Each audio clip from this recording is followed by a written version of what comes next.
Mesdames, Messieurs, bonjour, bienvenue sur JMTV+, dans une tranche de bœuf politique qui va parler d'un pays que j'aime beaucoup, vous l'avez constaté, voilà, il s'agit du Gabon, pays dans lequel désormais le droit est égal à la force, tout simplement. On assiste à des scènes abominables, incroyables dans un pays bien dirigé. On arrive même à voir des Libanais qui lèvent la main sur des élus du peuple, oui, c'est hallucinant, c'est le Gabon. S'il n'y avait que des Libanais ou d'autres personnes qui levaient la main sur le peuple, ça passerait encore. On assistait même à des scènes inimaginables de la part des forces de l'ordre sur le peuple. Pour en parler et dénoncer cela ce soir, j'ai été contacté par Bruno Ondo, qui vit quelque part en France. Bonsoir Bruno Ondo, comment allez-vous? Bonsoir, monsieur Mofo, je vais bien, je vais bien. Euh, Quand je dis je vais bien, mais c'est physiquement, mais le cœur est meurtri avec l'actualité brûlante du Gabon.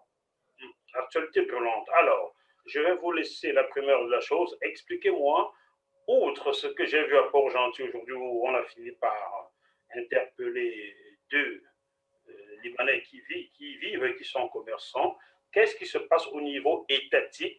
Donc, étatique, c'est tout le monde, le peuple, les gouvernants, tout ça, c'est l'État. Qu'est-ce qui se passe au niveau étatique? Alors, disons que le contexte actuel au niveau du Gabon n'est pas particulier au Gabon, à savoir la gestion de la crise de la Covid.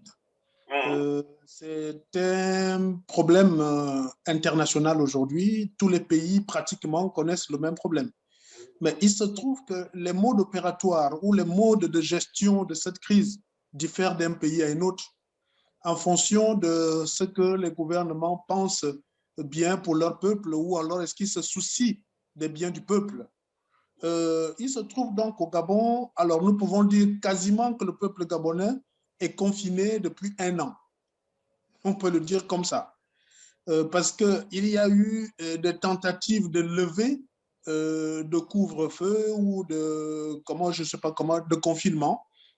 Mais de façon générale, des secteurs entiers d'activité ne peuvent pas être opérationnels depuis que la crise de la Covid est arrivée dans le pays, notamment les bars, un certain nombre de petits commerces, des hôtels, des restaurants. Et quand on sait que dans des pays comme les nôtres où les économies sont totalement fragiles, parce que l'essentiel de l'économie gabonaise est dépendante du pétrole, mais en dehors de ça, ce pétrole ne profite pas à la grande majorité de la population qui essaye surtout de se confiner dans le secteur informel.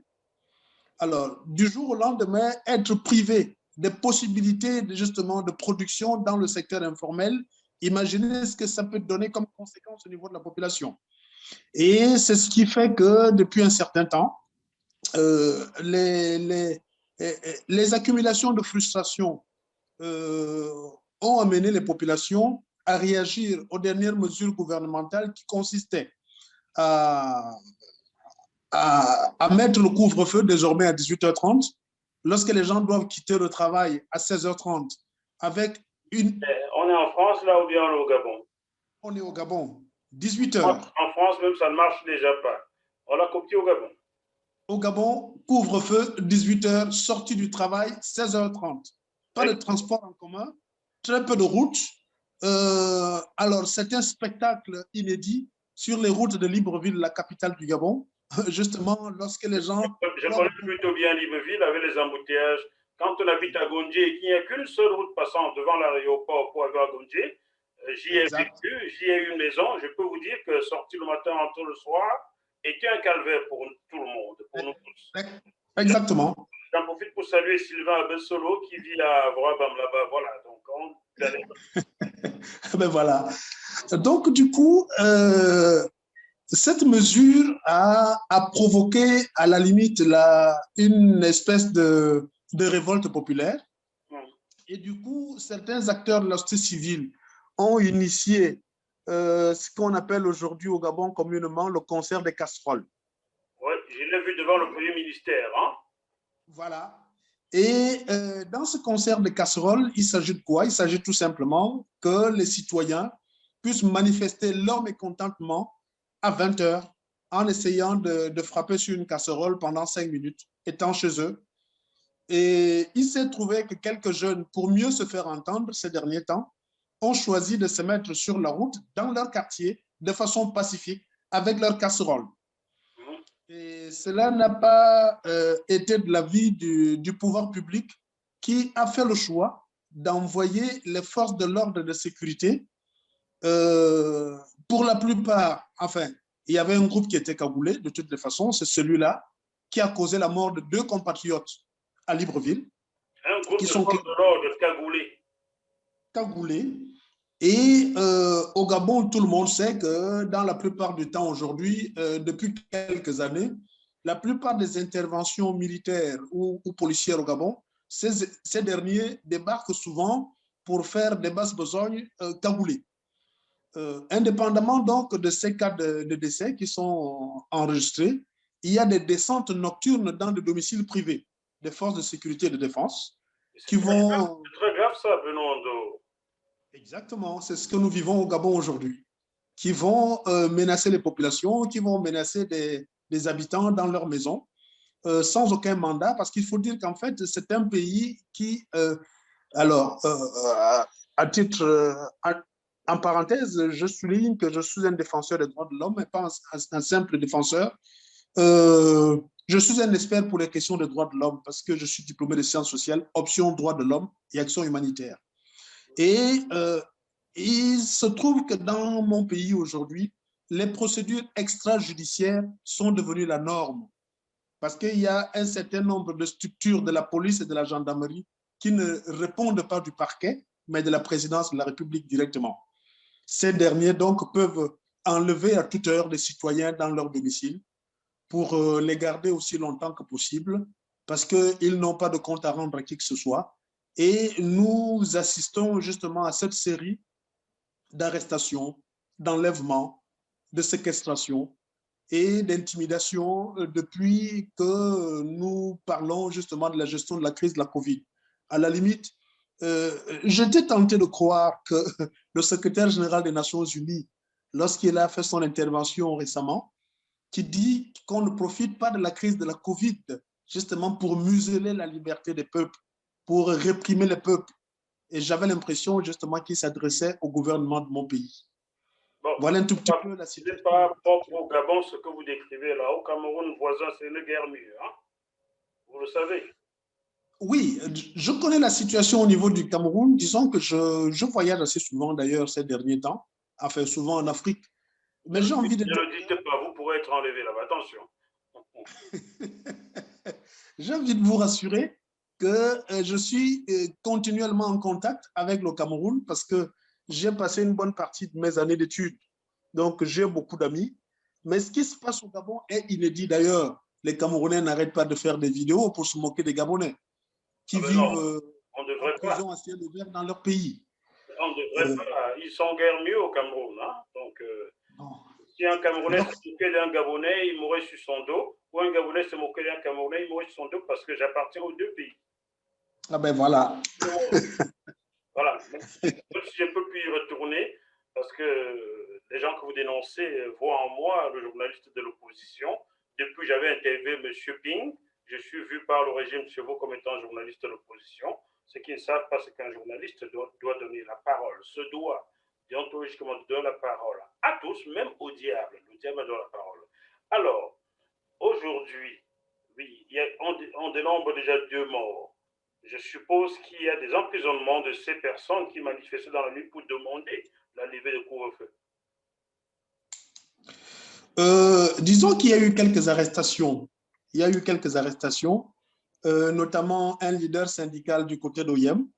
Et nous avons appris qu'il a finalement été libéré. Comment il s'appelle? Moi, je puisse vérifier. Je n'ai pas son nom sous les yeux. Je le trouverai, je vous l'enverrai. Mais j'ai eu l'information selon laquelle il aurait été libéré. Il est resté, je crois, pendant 24 ou 48 heures en détention. Alors, à titre, enfin, entre parenthèses, il faut dire qu'il a été enlevé de chez lui justement dans le cadre de ces mesures extrajudiciaires.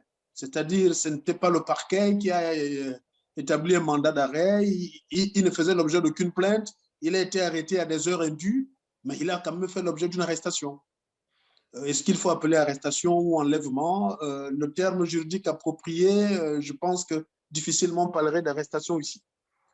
Donc, il y a eu d'autres cas d'arrestation également, sans compter des maisons qui ont été saccagées. Nous avons un compatriote ici en France avec nous. Son domicile a été visité. Ils y ont causé des dégâts. Donc, voilà le climat de terreur qui règne au niveau de la capitale du Gabon aujourd'hui, et pas seulement de la capitale, dans l'ensemble du pays. Vous le soulignez d'ailleurs au début de l'émission, Ouais. parlant de ce Libanais, enfin de cet incident. Ce n'était pas à Port-Gentil, c'était à Franceville, au marché Potos. À Franceville, chez lui-même. À Franceville, au marché Vous voulez Potos. dire? Vous voulez dire, chez lui-même, des Libanais se comportent comme ça? Ben, je ne sais pas si c'est un problème de Libanais ou c'est un problème de... C'est tout simplement pour comprendre que le climat au Gabon est extrêmement explosif. Il ne se passe plus de jours justement sans qu'il n'y ait de scènes de cette nature. Et je suis d'autant plus choqué que je me demande, lorsque le gouvernement tire tant sur la ficelle, est-ce qu'il prend conscience que euh, la guerre ne nourrit personne, la violence ne nourrit personne, la haine ne nourrit personne? Lorsqu'on instrumentalise les forces publiques contre le peuple, se doute-t-il un seul instant que ces policiers ont des enfants, ont des familles dans des quartiers? Lorsqu'ils les exposent de la sorte, lorsqu'ils envoient des gendarmes, lorsqu'ils envoient des militaires maltraiter ainsi les populations désarmées, est-ce qu'ils se doutent un seul instant de ce qu'ils sont en train de préparer au sein du peuple comme réaction? À qui profite le crime au Gabon? C'est un sentiment de grande colère et de révolte que j'éprouve pour mon peuple, et j'estime qu'un gouvernement responsable ne peut pas poser de tels actes. Le pire, c'est qu'aujourd'hui, on les entend se confiner derrière des explications qui n'arrivent à convaincre personne. Alors, dites-moi, il faut que ceux qui ne sont pas gabonais comprennent. Il y a eu un confinement au Gabon comme il y en a en France. C'est déjà difficile en France car nos revenus ne nous permettent plus de nous nourrir notre faim, ça c'est clair. Et des factures qui augmentent, les prix qui augmentent tous les jours. Avec nos maigres salaires, nos maigres revenus, nous n'arrivons plus à joindre les deux bouts. Au Gabon, comment est-ce que le gouvernement a procédé pour permettre aux populations de se nourrir, de se soigner pendant ce confinement? Très bien. Alors, il faut dire qu'au début de la crise sanitaire, lorsque le Gabon a commencé à prendre des mesures, il y a eu une batterie de mesures sociales et économiques qui ont été prises. Au chapitre de ces mesures, il y a eu par exemple des aides alimentaires. Mais est-ce que les familles... J'ai vu ces aides où il y avait un poisson, un morceau de savon, c'est ça les aides? Exactement, exactement. Mais un membre du gouvernement, je l'ai entendu encore dire qu'il s'agit tout simplement d'aide, et c'est tout ce qu'il pouvait faire. Là n'est pas le problème. Le problème, c'est que toute cette batterie de mesures qui ont été énoncées par le gouvernement n'ont pas nécessairement été suivies des faits. Ça, c'est la première chose. La deuxième chose, c'est que c'était valable pour la première phase de la crise. La phase actuelle, il n'y a eu aucune mesure d'accompagnement de façon concrète. Ça voudrait dire que les tenanciers de bars, de restaurants et autres, leurs structures sont fermées depuis bientôt 1 an, et le soutien que le gouvernement a pu... Attendez, non, vous parlez là des gens qui donnaient quelques maigres emplois aux Gabonais, qui permettaient donc aux familles de vivre. Ils sont fermés. Non seulement quelques emplois, mais je puis vous garantir que des familles entières, des élèves entiers dépendent de ces activités. Parce que même les salariés au Gabon, il y en a beaucoup qui ne peuvent pas joindre les deux bouts avec leur seul salaire. Beaucoup d'entre eux sont obligés de verser dans ces activités parallèles. Il y en a, par exemple, qui ont leurs enfants en Europe. et pour nourrir leurs enfants, pour s'occuper de leurs enfants en Europe, ont besoin, par exemple, de l'argent de leur loyer. Mais ces loyers ne peuvent pas être payés si les locataires sont privés de leur salaire, sont privés de leurs sources de revenus. Si les locataires sont ceux-là qui louent les bars, qui ne peuvent pas payer. Voilà toute la chaîne qui est coincée. Et pendant ce temps, le gouvernement, qu'est-ce qu'il fait? Il veut gérer la crise, justement, avec la matraque. Parce que, vous savez, en temps de crise, la communication est un art et ça ne s'improvise pas. Parce que la communication doit permettre de rassurer, de dissuader, de briser justement les doutes et les inquiétudes des populations. C'est un art. Au niveau du Gabon, la communication autour de la crise sanitaire, le décor ne trompe personne. De façon systématique, le ministre de la Santé est accompagné du ministre de l'Intérieur. C'est-à-dire, lorsque j'ai fini de parler de la santé, on vous présente la matraque. Pas celui des affaires sociales, pas celui de l'économie. De façon systématique, la crise sanitaire au Gabon est gérée par la santé et par l'intérieur. Voilà à quoi ressemble ce pays. Voilà le décor de la communication de crise que nous avons au Gabon, qui n'est pas un pays en guerre, mais un pays qui connaît une crise sanitaire qui a des conséquences sociales et économiques. Chers téléspectateurs, vous comprenez que le professionnel que je suis sort un peu de la peau de la profession. Là, on parle de l'humain et je ne peux pas me contenter de rester dans ma peau de journaliste. Alors, Bruno Hondo, tout ce que vous décrivez est réel, car je l'ai vérifié avant qu'on fasse cette émission. J'ai passé 2-3 coups de fil. Vers quoi s'achemine-t-on désormais? Alors, nous nous acheminons à la limite vers ce que j'appelle des lendemains incertains pour le Gabon. Des lendemains incertains, pourquoi? Parce que tout simplement, l'accumulation de frustration peut conduire à des conséquences inédites, inattendues, que personne ne peut voir venir. Malheureusement, c'est cela la situation. Faut-il le rappeler, depuis la crise de la COVID-19 au Gabon, ce petit État d'à peine 2 millions d'habitants a enregistré en enveloppe nette plus de 500 milliards de francs CFA. Enregistré comment? Ça veut dire quoi? Des aides, l'endettement, ainsi de suite. Tout ce qui est arrivé autour de la crise sanitaire uniquement, plus de 500 milliards de francs CFA en 12 mois. Vous êtes sûr, vous n'exagérez pas là. Ces aides émanent d'où? Quels sont les organismes qui ont aidé le Gabon? Des organismes internationaux, des structures sous-régionales comme la BAC. La BAC, ensuite, je veux des noms en fait, parce que c'est 500 millions, il faut pas avancer les chiffres sans donner les noms des donateurs. Je vous enverrai un tableau récapitulatif de toutes les aides qui sont arrivées au Gabon. D'ailleurs, il y a un compatriote qui le fait si bien ces derniers temps. Si vous voyez, si vous lisez les publications de M. Fumbola au Gabon, il n'a cessé d'interpeller le gouvernement justement sur tout ce qu'ils ont encaissé comme cagnotte autour de la crise de la Covid. Et tout le monde au Gabon appelle désormais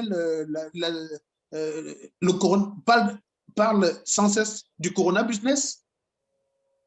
Vous savez que le Gabon, par exemple, à titre d'exemple, pour illustrer ce que je dis, le Gabon estime que les tests Covid ont une validité de 72 heures. Mais M. Mofo, si vous prenez l'avion à Paris, après avoir fait votre test, et vous arrivez à Libreville dans les délais des 72 heures, à l'aéroport international Léon Mba de Libreville, on va vous imposer un test moyennant 20 000 francs CFA, alors que votre test est encore valide. C'est l'unique aéroport que moi j'ai connu ces derniers temps où l'on réalise une telle pratique. Alors là, il l'avait aussi imaginé au Cameroun voisin, mais ça n'a pas prospéré. Hein. Donc, je ne suis pas en train de dédouaner le Gabon. Il faut condamner ce genre d'acte. Mais justement, voilà, tous les voyageurs internationaux qui arrivent à Libreville font la queue, passent systématiquement à la caisse pour payer 20 000 francs de test. Systématiquement. Et une des mesures récentes du gouvernement, c'était de dire, pour accéder désormais aux lieux de culte, dans des restaurants et dans des lieux publics, il faut désormais disposer d'un test. et tous les tests en question à l'échelle nationale sont valables une semaine. Ça voudrait dire que toute la communauté chrétienne, désormais, devait dépenser de l'argent pour accéder à une église. Voilà le type de mesures que les Gabonais ont entendues. Non. La question est de Ne dérange savoir... pas si cela peut permettre aux Africains de ne plus aller dans les églises. Je ne sais pas ce que cela leur apporte, mais leur demander de payer pour aller à l'église. Bon. Disons que oui, le Tout ça, domaine de au nom la de foi... Jésus. Tout ça, c'est au nom de Jésus. Hein? Je ne sais pas si c'est au nom de Jésus, mais à la limite, que l'on dise que l'on se moque de la foi, c'est une chose. Mais qu'on ne puisse pas, justement, monnayer l'accès à une église. Déjà, la plupart des cas, quels sont ceux qui vont à l'église? C'est souvent ceux qui ont besoin de tendre leur main vers le ciel. Oui, des Donc, pauvres. privé déjà du minimum existentiel, on se retrouve encore en train de priver les gens de leur prière dans un endroit communautaire. C'est bien, Benoît Ando, Mika, de reconnaître que ceux qui vont à l'église sont les nécessiteux. C'est très, très bien de le reconnaître comme ça. Disons pas tous, d'une manière ou d'une autre, oui, c'est une soif humaine d'avoir une relation avec l'au-delà, avec le transcendant. Si on avait assez de pain et d'eau, on n'irait pas à l'église. Bon, ce n'est pas le débat. Alors, Benoît Ando, voici Oui, 5 ans que le Gabon est en ébullition. Ça fait 5 ans, depuis 2016. Il n'y a pas eu de oui. date, tant dans la diaspora qu'au Gabon. Il y a des prisonniers politiques que j'évoque souvent dans certaines de mes émissions. Avez-vous des nouvelles de Bertrand Zibi? Bon, des nouvelles de Bertrand Zibi, je ne dois pas en avoir plus que vous. Tout ce que je sais, c'est que Bertrand Zibi devait à nouveau passer au tribunal cette semaine. C'est pas vrai. Et Alors, l'audience, une fois de plus, de façon honteuse, ce qui n'a surpris personne, parce que il y a l'ébullition dehors. Ce n'était pas le moment justement de faire sortir Bertrand Zibi. Ils ont remis ce procès pour le 1er mars. Mais bon, je ne sais pas s'il faut dire que je fais confiance à la justice de mon pays parce que tous les Gabonais vont me rire au nez de m'entendre dire ça.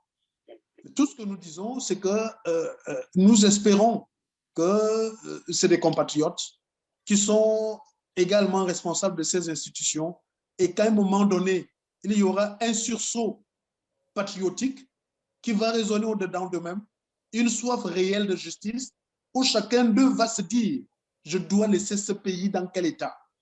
Est-ce que mes enfants auront le plaisir et l'honneur de porter mon nom lorsqu'ils resteront derrière moi? Il faudrait que tout ce monde puisse se poser ces questions pour que tous ensemble, on puisse remettre le Gabon sur les rails. Parce qu'il faut bien qu'on se dise que ceux-là et celles-là qui peuvent embêter ces prisonniers politiques, qui les détiennent en prison, ils doivent se douter au fond de leur conscience que la vengeance de l'histoire, qui ne peut pas nécessairement être faite des humains, peut avoir des conséquences sur leurs descendants. Il est temps justement de changer de camp. Il est temps de tourner la page pour essayer de remettre la patrie au centre de nos préoccupations. Voilà tout simplement mon combat et ma lutte. Avec votre permission, j'envoie mes salutations à Bertrand Zibi, que je ne connais pas, mais je suis son affaire depuis que j'avais vu sa maman ici à Paris. Donc, mon cher Bertrand Zibi, tenez bon et j'espère que dans votre pays, dans notre pays, des gens se poseront un jour de bonnes questions. Ils penseront plus au peuple qu'à eux-mêmes. Merci beaucoup, Benoît. On garde le contact et sentez-vous libre de me contacter à chaque fois que vous avez quelque chose à dénoncer. Vous êtes le bienvenu sur JMTV+. C'est moi qui vous remercie et je souhaite surtout bon courage au peuple gabonais, surtout qu'il tienne bon, parce que toute lutte finit par payer. Et j'invite tout simplement le gouvernement gabonais à placer l'intérêt du peuple au centre, parce que l'argent n'a jamais conduit personne au ciel. Si jamais il y a un ciel, nous devrions pouvoir y adhérer tous avec des valeurs qui sont beaucoup plus hautes que celles du capitalisme sauvage. Peuple gabonais, peuple camerounais, peuple centrafricain, peuple congolais, peuple ivoirien, bref, peuple d'Afrique noire francophone, car je ne connais pas un seul pays d'Afrique noire francophone où le peuple a la paix. Si vous en connaissez, merci de me l'indiquer, mais bon, je vous donne un gros boulot que vous ne pourrez jamais rendre. malgré la situation très compliquée, gardons quand même la banane. À bientôt. Merci.